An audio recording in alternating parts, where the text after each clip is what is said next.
Muito boa tarde a todos, então, sejam bem-vindos à nossa premiação anual do trabalho de formatura. Temos um quórum emergente, tenho certeza que teremos centenas de pessoas daqui a pouquinho que devem estar chegando.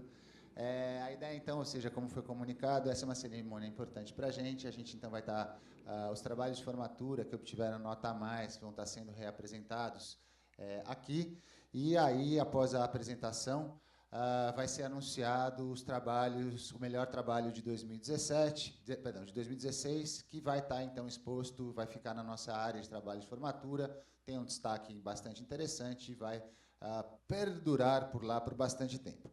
Os nossos trabalhos, então, os trabalhos que concorrem, então, esse ano, que foram os trabalhos a mais, em ordem de apresentação, a gente vai começar com os dois trabalhos que estão à distância.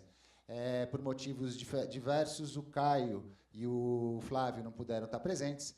Então, o primeiro que vai apresentar, o primeiro finalista, é o Caio Mesetti Giordano, e o trabalho dele chama Resolução de Problemas de Localização e Roteirização de Veículos na Indústria de Transformação de Vidro. Também à distância, o segundo trabalho que vai ser apresentado vai ser o do trabalho do Flávio Casaza, Improving Capacity Utilization in Auto Parts Supplier through WCM Methods and Tools. Esse é o segundo trabalho, então, que nós vamos apresentar. Na sequência, a gente tem os trabalhos que vão ser apresentados presencialmente. O trabalho Valoração de uma Empresa do Setor Imobiliário em Contexto de Instabilidade do Preço do Aluguel, do Gabriel Fonseca Francisco. Depois, o trabalho Study of Low Cost Business Models and Their Applicability in Brazil, do Pedro Siqueira de Magalhães.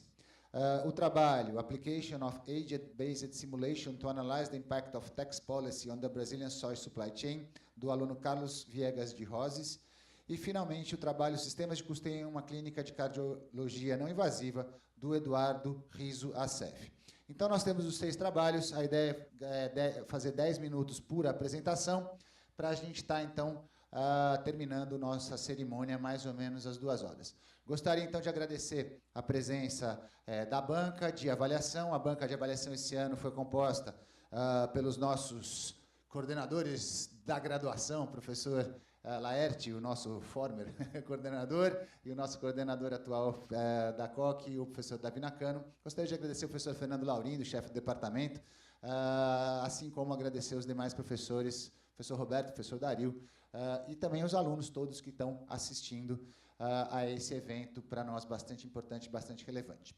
Então, eu gostaria de convidar o Caio, que então vai apresentar o trabalho dele, Resolução de um Problema de Localização e Roteirização de Veículos na Indústria de Transformação de Vidro. A orientadora do Caio foi a professora Débora Preti Roncone. Caio, tudo certo? Você está ouvindo a gente? Opa, tudo bom? Você também está me ouvindo? Só um minutinho que nós estamos abrindo o seu áudio. O áudio está indo? Alô, agora está tudo em cima, você pode começar 10 minutos. Ok. Bom, olá pessoal. Primeiro eu gostaria de pedir licença por não poder estar presente aí no evento hoje. Atualmente estou trabalhando em uma fábrica aqui no interior de Minas e não consegui voltar para São Paulo no meio da semana. Mas eu fiquei muito feliz com a indicação para a premiação.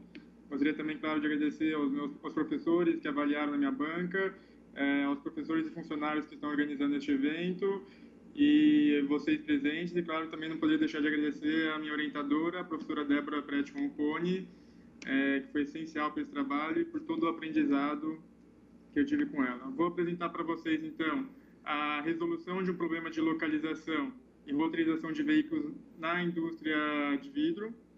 Vou começar...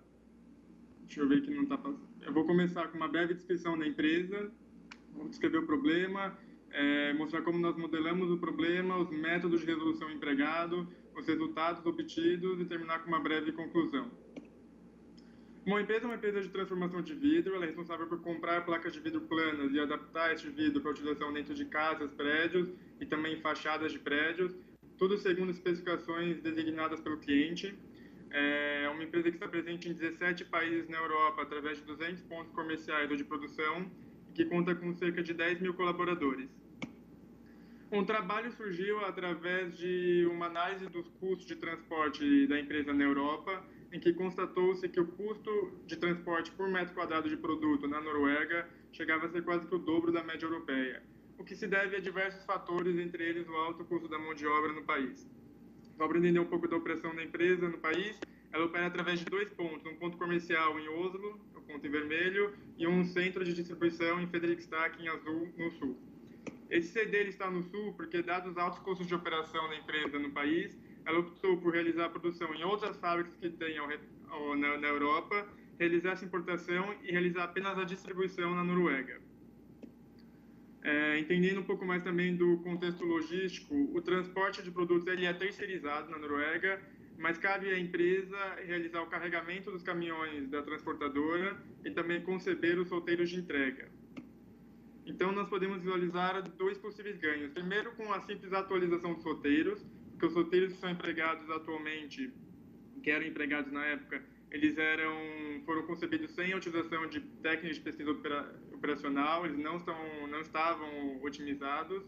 E também a gente visualizou a possibilidade de utilizar novos centros de distribuição, mais próximos dos centros de consumidores, e para fazer maior proveito do transporte proveniente das fábricas fornecedoras, que possuem um custo inferior ao transporte interno na Noruega. Nós modelamos, então, o problema como um problema de programação linear inteira mista de roteirização de veículos com janelas de tempo e com a possibilidade de existência de diversos centros de distribuição. Então, aqui a gente realizou um estudo das concentrações de clientes e nós levantamos como depósitos candidatos o depósito de Sandnes, Bergen, Trondheim, Hamar, em amarelo na figura, e também o 5º depósito candidato, que é o de Fredrikstad, que já existe em azul no sul. Conforme constatou Daskin, esse tipo de problema ele é de altíssima complexidade, ele é classificado como de NP-hard. Nossa função objetiva, então, é procurar minimizar os custos de transporte das rotas e também o de utilização dos centros de distribuição. E claro que também devemos respeitar uma série de restrições, entre as quais podemos citar as principais, como o fato de que os veículos devem partir do centro de distribuição, mas não precisam retornar, isto é, o custo é calculado até a última entrega do último cliente, que existe uma janela de tempo de entrega na qual eu posso entregar os produtos aos meus clientes, eu não posso entregar a qualquer horário do dia, e essa janela deve ser respeitada. E essas 2 restrições, a 6 e a 7, que dizem respeito à janela de tempo, elas também acabam por auxiliar, pois elas impedem a existência de subrotas, o que é um problema muito comum em heurísticas de roteirização. Existe uma frequência de entrega média para cada cliente e ela deve ser preferencialmente distribuída ao longo da semana para aumentar o contato do cliente e a flexibilidade do cliente com a empresa. Então, se um cliente recebe produtos diversas vezes uma semana, idealmente essas entregas devem ser espaçadas ao longo da semana, não tudo no mesmo dia. Existe uma demanda média dos clientes que a gente deve atender. Nós devemos também respeitar as capacidades dos caminhões, entre outras restrições. É um problema de programação linear inteira mista, com cerca de 115 milhões de variáveis e 892 mil restrições, ou seja, ele é de alta complexidade. Inicialmente, a gente buscou a resolução exata, já antevendo a altíssima complexidade do problema, mas para testar o limite computacional dessa resolução exata e também para criar um banco de dados de versões reduzidas do problema, em que eu teria a resolução ótima, para que depois eu pudesse testar a minha heurística que eu viria desenvolver. E nós vemos aqui na segunda coluna que, com o aumento do número de clientes que eu estou simulando, o tempo de resolução ele aumenta bastante, quase que exponencialmente, o que é típico de um problema NP-hard, que com apenas 35 clientes eu já atingi o limite de memória computacional do computador que eu estava utilizando, o que é, claro, a maior indicação de que eu precisava de uma heurística para chegar a uma solução de boa qualidade. Então, nós partimos para utilizar uma heurística construtiva para identificação dos depósitos, de localização e para roteirização. Nessa heurística, nós vamos determinar diversos cenários, onde o número de cenários é igual ao número de depósitos candidatos. Então, no primeiro cenário, eu vou considerar apenas a abertura de um centro de distribuição, no segundo, eu vou considerar 2, no terceiro, 3 e assim por diante, até no quinto, que eu considero 5. E depois eu vou escolher, claro, o cenário que apresentar o menor custo. Então, como trata-se de uma heurística construtiva, ela é sequencial. Então, nós vamos sequenciar as tomadas de decisões. Então, em tudo aquilo que se refere à localização, como, por exemplo, quais instalações utilizar e quais clientes alocar a quais instalações, nós vamos basear bastante no coeficiente de centralidade, em algoritmo que foi adaptado do artigo de Moshe Javadi e Lee. Então, em relação a quais instalações utilizar, eu vou utilizar um coeficiente de abertura de depósito, que vai ponderar o quão bem localizado está o depósito e também o custo de utilização desse depósito. Também, para alocar os clientes aos depósitos, eu vou utilizar também a centralidade, de maneira que os depósitos mais bem localizados recebam um maior número de clientes. Para as decisões referentes à roteirização, como quais clientes atribuir a quais rotas e em qual ordem devo entregar os clientes dentro de uma rota, a gente vai se basear no algoritmo de inserção de Solomon. Nesse algoritmo, ele vai se basear em dois critérios, ou dois coeficientes, sendo que o primeiro é o C1, que ele indica o ponto ideal de inserção, e o impacto negativo que a inserção do cliente traz para o roteiro. No segundo critério, que é o segundo coeficiente, ele vai me indicar o benefício que a inserção desse cliente teria no roteiro em comparação com uma construção de uma rota direta. Ele vai ponderar esses dois critérios e me indicar qual que é a melhor solução.